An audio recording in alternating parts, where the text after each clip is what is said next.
Hello, I am Dr. Mirela Cernăianu, and I welcome you to the Wellness Optimizing Warrior MD podcast, the WOW MD podcast. I am not your typical wellness coach, and this is not a typical wellness podcast. Here, I'll discuss educational facts about health, hormones, intimacy, anti-aging, and beauty trends, all very hot topics, to empower you to make great choices when it comes to your health and to your body. I want you to go, wow, I did not know that. Or, wow, this is going to make a great difference for me. Our healthcare system is broken and it needs a revolution. You and I can start one today. I am willing to share my knowledge with the world if you're willing to listen. Let's get started. Welcome again. And in this specific episode, I'm going to continue my series over the discussion regarding the fertility issues that we are experiencing. And this is extremely pertinent because, yes, you might be past your fertility, but you might have children or grandchildren whose future is insecure and at risk due to this fertility epidemic. So I'm going to continue kind of where I left off in the last episode when I went over the fertility epidemic and how the endocrine disruptors mess up our body, our hormones, our fertility. And these endocrine disruptors also likely increase our risk of cancer, autoimmunity. And in the previous 4 episodes, I also went over all the fertility factors, which means that all the possible problems that could happen with a couple that could prevent them from having a child and conceiving naturally. So I want to make this episode about what can we do and how can we, or you, actually the listener, identify the exact factor involved with you or a certain couple. How do you know when or how to start a fertility consultation? Well, obviously, at some point you realize, okay, I need a doctor consultation. And making an appointment to have a consultation with an appropriate specialist would be a good way to start your fertility journey, especially if you have already experienced some natural obstacles in the sense you've been trying and you haven't been able to get pregnant. Now, I reviewed in my podcast episode when I started talking the discussion about fertility, how soon you need to see a doctor if you're not able to conceive naturally. The current recommendations in the standard of care are recommended to seeking care after not being able to get pregnant for a full year. However, considering the current circumstances and what we're going through right now, I honestly recommend that you not wait a full year and you seek help if within 6 months of actively trying and having regular periods, you have been unable to get pregnant. And this is because we lived in the midst of this infertility epidemic and the odds can be quite worrisome. Now, here's the key issue to remember. For a healthy male partner, there will be no specific sign and symptom that will tell you that there is a problem with the sperm quantity and quality because the men continue making sperm and their sperm appearance gives you zero ideas whether it's a problem or not. You have to have a sperm check done. Now, I personally advocate and advise a healthy male to check a baseline sperm analysis for sperm count and morphology when 25 to 30. And then again at 35 to 40, if you have no children and if you have no plans to have children within the immediate future, but you want children. Even if you don't want children, an abnormal sperm count and morphology could indicate a general health issue. So I recommend a sperm analysis even if you do not want children, ever. Now, I personally believe this should be vital and should be standard of care just as prostate checks are after the age of 50. You should have a sperm count as a young, fertile man. You want to know if you're still able to conceive. If you're not, then we have a problem. And you have a problem that's pretty serious. Now, for a woman, just switching tacks a little bit here, the first symptom that will tell you directly and without a doubt that you have a fertility problem is your period. As a woman, you should have regular periods. If your periods are not regular and they are not normal, then this is a big issue. And you do not need to wait 6 months for this. Please see a doctor right away. I've talked about this before, but let me clarify, what does an abnormal period mean? Well, number one, your cycles have to be exactly 26 to 30 days, every cycle, predictable, around the same interval. They need to come around the same time interval, more or less within 1 or 2 days. Number two, your periods have to have the same predictable flow. It should be rather normal or average. And if your periods are too late, too heavy, or alternating between light and heavy, that's a problem. You need to see a doctor right away. Number three, your period needs to last an average of anywhere between 3 and maximum 7 days. If your periods are shorter than 3 days, that could be an indicator for low hormones. If your periods are longer than 8 days, that could be a very clear indicator of estrogen dominance, lack of ovulation, and hormonal imbalance. So you need to see a doctor right away. Number four, if your periods are very painful, that's a problem. You might suffer from endometriosis. And I talked about endometriosis at length in one of my previous podcast episodes as far as fertility goes. And if you're not sure what endometriosis is and why it could cause infertility, listen to my previous podcast episode, okay, where I highlight and discuss this in detail. This is a rather common gynecological problem that affects almost 50% of the couples that have problems conceiving naturally. So if you have unpredictable cycle length, if you have unpredictable blood flow during the period, you have either too short or too long of a period. If your cycle from first day of the period to the first day of the next period, if your cycle, it's either too long or too short. If you have painful periods, or obviously if you have no period at all, you need to seek medical help as soon as possible. There is a very strong possibility that the ovarian hormonal factor that I spoke about in my first fertility episode could be an issue for you. Now, I started with the period as an indicator for a consultation, but in reality, if you've tried for 6 months to get pregnant and you have reliable, steady, normal periods, the first step you and your partner need to do as a couple is to get a sperm analysis for your male partner.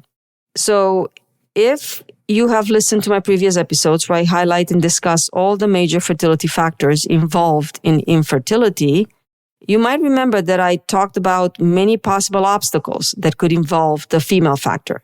But there's only one obstacle that involves the male factor, and that is very easily evaluated, and a couple can be reassured that there is no problem with the male partner after the sperm analysis. And again, if you're not sure where to get the sperm analysis, not to worry, your doctor would likely recommend it at the first consultation. Your partner can make an appointment with a urologist or get that checked out on his own. Now remember, it is important to look at the total number of sperm, how many viable sperm there are, and that's also a big indicator is the motility number, and to look at the morphology, the appearance of how many sperm are actually normal and morphologically look good. The sperm has a head and a tail. The head contains the genetic material for the embryo, and the tail is what moves and propels the sperm towards the egg.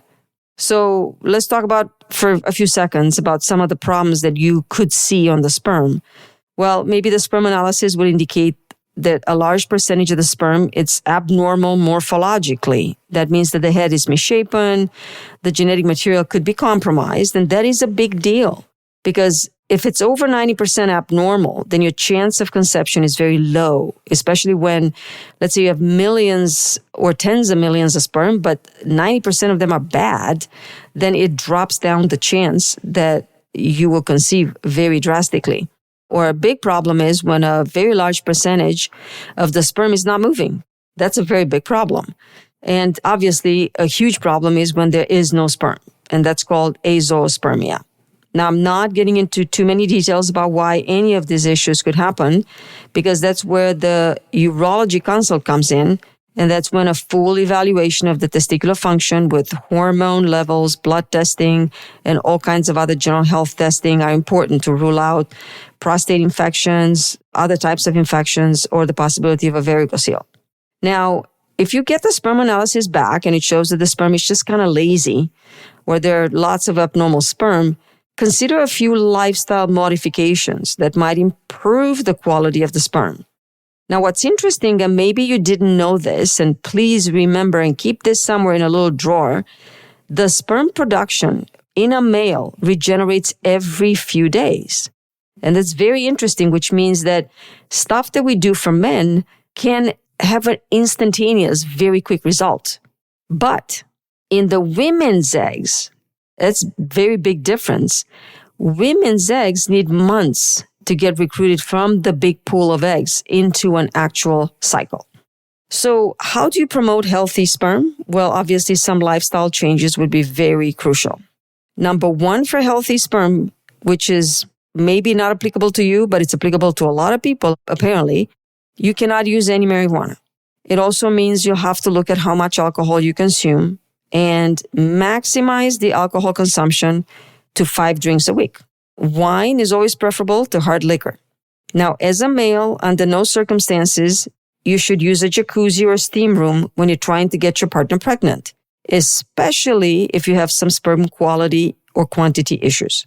The testicles are actually housed outside the body because lower temperatures are necessary for normal sperm production. Also, wearing tight underwear, tight bicycle pants for many hours, working in an environment with super high temperatures, like welding, for example, would increase the chance of abnormal sperm. Now, let's not overlook nutrition and vitamins. These are vital for good sperm quality. Certain vitamins can promote and enhance sperm quantity and quality. All you have to do is Google what vitamins are great for sperm quality. There's a long list that pops up with a lot of advertisements from various supplement companies. Now, it's best to ask your doctor for guidance, as there's lots of unsubstantiated claims out there. But let me mention a few of the most important ones. CoQ10, omega-3, zinc, selenium, and some major antioxidants like vitamin C and vitamin E, and maybe some adaptogenic herbs like maca, and some other phytonutrients like L-carnitine, vitamin D, and folate.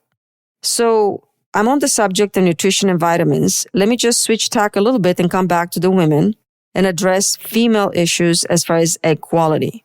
So as a woman, when you have actually made the decision that you are going to start trying to get pregnant, it is very important that you're being proactive. And very early on, you should just look into what can you do to maximize your fertility. And remember this, the production of an egg in a woman's body is a very complicated process. We don't have tens of or hundreds of millions of eggs like men do sperm. The male one ejaculate can contain millions of sperm. The woman produces one egg. The follicle, which is the little cyst made by the ovary every month, will need to progress from a primordial follicle to an antral follicle, then to a mature follicle that is able to ovulate the egg. Now, this process, this recruitment process from primordial to antral and the growth of antral to mature can be greatly helped by special vitamins and supplements. So let me enumerate some of them here. You might have heard of DHEA. DHEA is an adrenal prohormone. It's actually shown to have multiple benefits in improving adrenal fatigue, inflammation, and other health issues. Amongst those other health issue improvements are improving egg quality and reducing the chance of miscarriage in older women. So the recommended dose is somewhere between 25 to 50 milligrams. Now, this is a hormone that activates cellular functions all over the body, strengthens your muscle, and stabilizes the production of sex hormones. Does this mean that anyone should take DHEA to help her conceive? Not necessarily. I discussed this in another episode that high doses of DHEA for a long time can lead to bad estrogen and possibly bad testosterone metabolites, so increasing your risk of cancer, especially in older women. So any prohormone intake should be avoided unless indicated.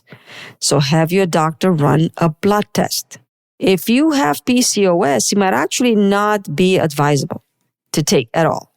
So please consult your doctor before you start taking it. Again, a DHEAS level analysis, a simple blood test ordered by your doctor before you start taking DHEA might be a great idea. Another supplement you might have heard of is CoQ10. I mentioned it for the male sperm quality. This is a coenzyme, which unfortunately decreases with age. So in any woman over 35 that's trying to conceive, taking CoQ10 will make it easier for cellular function processes to function optimally, especially for your follicular eggs that are very industrious and are trying very hard to make a good quality egg. Another one, vitamin D. Interestingly enough, vitamin D is a fat-soluble vitamin that actually influences estrogen production and helps maintain hormonal balance in the body, amongst many other functions for the bones and the blood sugar and the immune system, etc.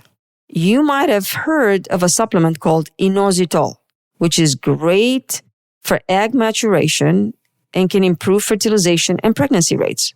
Also known as vitamin B8, and can also help management of polycystic ovaries. So what about folate?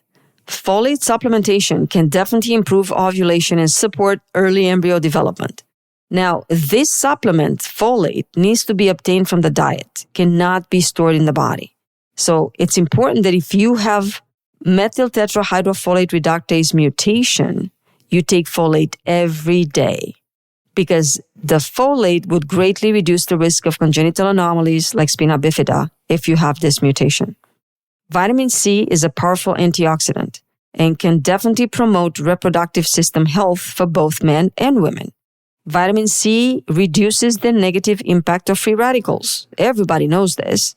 So by reducing cellular damage, it might counterbalance some of the aspects of ovarian aging and cellular decline that occur after the age of 35, and even more so after the age of 40. What about vitamin E? We use vitamin E a lot for skincare, but it's also a very valuable antioxidant because it helps prevent damage to the cellular membranes. And many studies show that vitamin E improves overall women's reproductive health and quality of life. For men, it can boost sperm quality, and when taken with vitamin C, it has been shown to reduce abnormal sperm morphology. Omega-3s are known to be anti-inflammatory. Everybody knows that. They can also help the overall egg quality for women who are trying to conceive. What about NAC, N-acetylcysteine? This is an amino acid and a direct precursor for glutathione, one of the most powerful antioxidants in the body. There's lots of research that shows that NAC reduces free radicals and oxidative stress and could possibly improve egg and embryo quality because it decreases the chance of chromosomal damage that happens with aging. What's interesting is that NAC also helps insulin resistance and has shown to improve the chance of ovulation for women suffering from PCOS. Plus, in men, NAC has been linked with significant improvement in sperm quantity and quality. There are some amino acids like L-carnitine and arginine which can improve fertility through various mechanisms, especially arginine promoting enhancements of the blood flow by helping the body produce nitric oxide, which will lead to vasodilatation. Now, a large supplementation in men with L-arginine and L-carnitine can help erectile dysfunction, but can also increase sperm production and sperm motility. Apparently, for women with a thin uterine lining, supplementation with arginine can help increase blood flow, which can help thicken the uterine lining. There are minerals like selenium, zinc, and magnesium that can improve fertility. Selenium is essential in the process of generating glutathione, that major antioxidant I talked about. Zinc, it's important for the egg development, but also sperm quality. And again, one of the last but not least at all minerals that you should know about is iodine. This is a vital, not just mineral, but a micronutrient that we don't talk about enough. You might know it's very important for your thyroid. However, iodine is utilized by the ovary and by the endometrium, and we have known for a very long time that iodine deficiency is associated with reduced fertility. So let me sum it up and put it in plain words. Taking a prenatal vitamin is not what you need to support the delicate process of egg production and maturation or to improve sperm quality and quantity. You need more than a multivitamin for men, and you need more than a prenatal vitamin for women.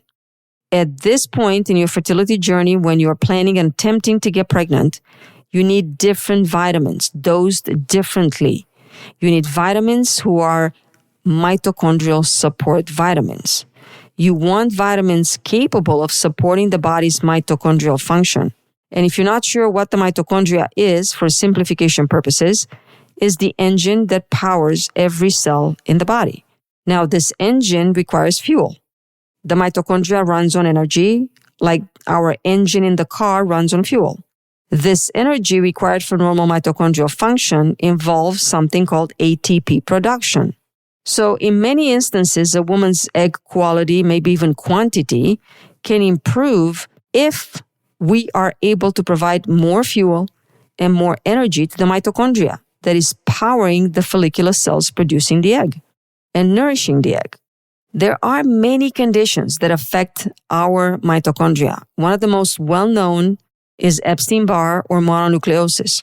Mono, as many people know it. Now, some people have never heard of mono because they've never had it. Some people had it, but they had no idea they had mono because it manifests simply like a upper respiratory tract infection, occasionally maybe with a rash on top of it. Now, another example of very possible mitochondrial dysfunction created by a virus is COVID. Long-haul COVID or post-COVID syndromes are very common. And we know now, 4 years after the pandemic, we knew immediately within 1 or 2 years that the spike protein affects a woman's ovaries and a man's testicles. But how do these viruses cause fertility problems? Well, the inflammatory process generated by the immunological hyperactivity created in response to the original virus will damage the mitochondria. And unfortunately, it does so indiscriminately everywhere in the body. The brain, the muscles, the heart, the ovaries, the testicles, etc. So the person experiencing this issue will likely have foggy brain, achy joints, achy muscles, severe fatigue, and be unable to get pregnant. So again, if I used a lot of big words, what I mean about the inflammatory processes generated by the immunological hyperactivity is that the virus has an initial contact with your body and initiates an immune response, which unfortunately in some cases turns into a hyper immunological storm. There's a crazy immunological hyperactivity. Your body goes nuts and starts making a lot of antibodies, creating a lot of inflammation. So the virus is long gone. However, your body does not forget. And periodically something spurs it on. And this mechanism that keeps making these antibodies just goes nuts again and again.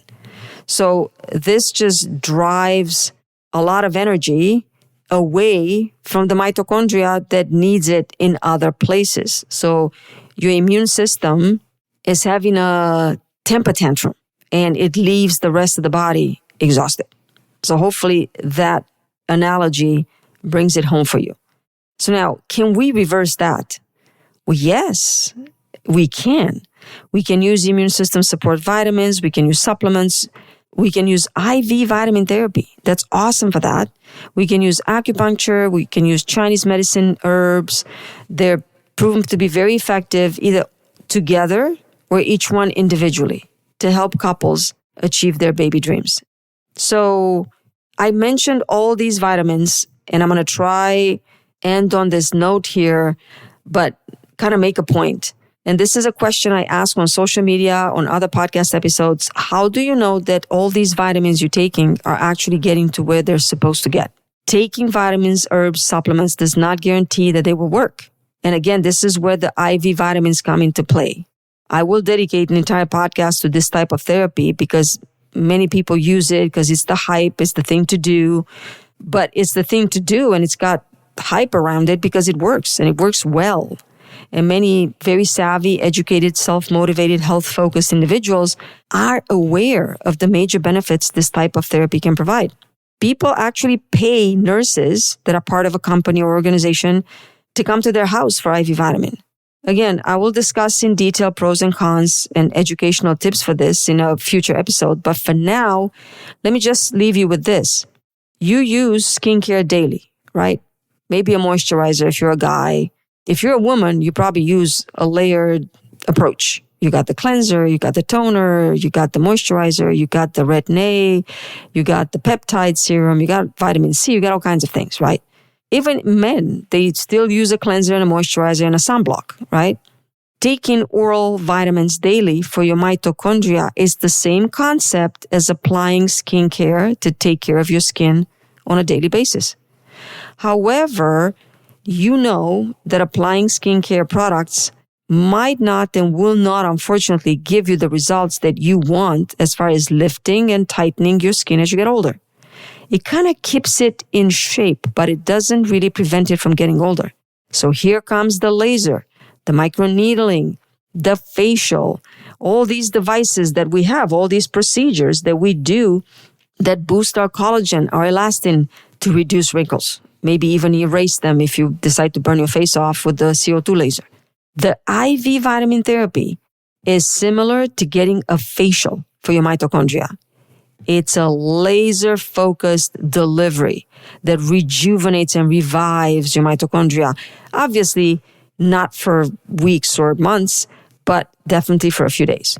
So it allows it to recharge it. It's like your batteries are dying and you give it a jump start. So again, like I said, more on this in the future. Obviously, IV vitamins are useful, very useful. But don't just go somewhere to an IV vitamin clinic and say, hey, give me some IV vitamins. I heard that they're very good for my fertility. You need a comprehensive evaluation in a doctor's office. You need to have lab work. You need to have a micronutrient test. You need to have a clinical evaluation. You need to have some Epstein-Barr titer testing. Again, there's much more than just the vitamins that are given in a Myers cocktail from an IV vitamin clinic. There's micronutrients, like the ones I mentioned before, N-acetylcysteine, L-carnitine, L-arginine, vitamin C.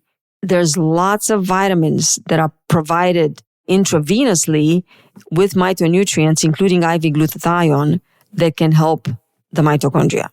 So I am going to end this episode on a little bit of a puzzle. So we talked about all these vitamins that are good for your fertility. We talked about IV vitamin therapy, which maybe you didn't know, but it could really jumpstart your mitochondria and really get your eggs and sperm going. So let's say you are smart, you're savvy, you're well-read, you saw a physician, you're starting a special mitochondrial support vitamin because you need that daily vitamin. Yes, you get the IV vitamin, but you need that daily vitamin as well. And you think, well, it's all good, but it might not be because your digestive health could be a huge obstacle for your vitamins to get to where they need to. Your gut health can act as a barrier and could actually be an impediment. And you could just end up spending a ton of money on very expensive vitamins, not the IV stuff. The IV gets exactly where it needs to because of this one reason. It bypasses your gut.